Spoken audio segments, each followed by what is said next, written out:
films that we've previously made, things like Shrek 2 or Shark Tale, they've now resulted in a complete tool set for putting together most of the things that you can think of in these animated films. So Madagascar is like a culmination of 15 to 20 years of development. To the wild! Madagascar started with pretty much a sentence.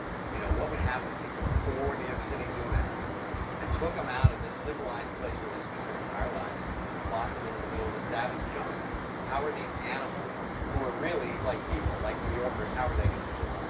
Well, the world of Madagascar is actually very unique compared to what we've done in that it's very stylized.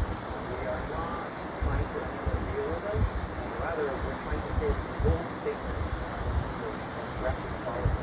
And this applies to all the areas of the film, so the lighting is probably less naturalistic than we've done in other films. Also, visual effects are a little more difficult in the sense that they have to be cartoony in the same way that the characters are cartoony in their animation.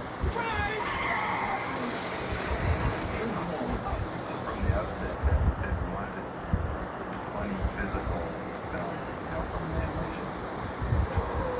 The principles of squash and stretch and rig and taken animation to an extreme decades. Influences, of course, Tex Avery and Bob Plank and Chuck Jones as well. Volume preserved, you are the size you are, sort of representations of something. With Tex Avery style, the characters actually expand and contract based on the emotion of the moment. Very impressive. Hey, have a drink. It's on the house. The kinds of effects that we do on a film like Madagascar are pretty much anything that moves that isn't a character.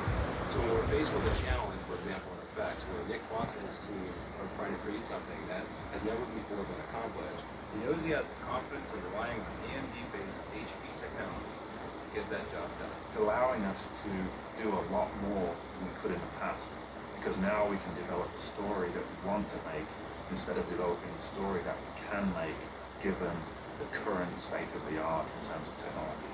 Welcome to Madagascar. The single biggest effect on Madagascar is the jungle.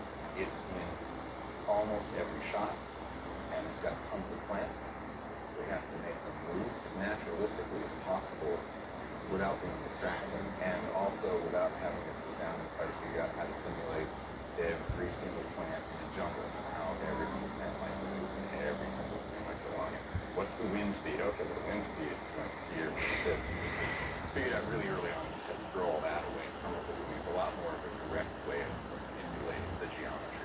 That's a big challenge to do because basically you're animating several thousand acting characters. At the same time, they all have to move in a similar, not identical way. To do that, it's a lot of physics and a lot of computation. We have a sizable render farm of HP servers using AMD Opteron processors. Those have really helped us to quickly generate full resolution images for more rapid improvement. The desktops themselves, that's about sort of artist interactivity, and so what they need is to get feedback very quickly. And for example, in lighting those furry creatures, they need to be able to see at least a portion of that furry creature come back lit very quickly so they can see where the shadows are before they make some adjustments. And so that gave them more chances to review the results, and I think it shows on the screen. Go! So technology is enabling us to make films that weren't possible to make even a few years ago. And it is that combination between our proprietary technology, HP's extraordinary hardware, those collectively combined give capabilities to our studio that frankly nobody else in the world has. Bye-bye. See you later, crocodile.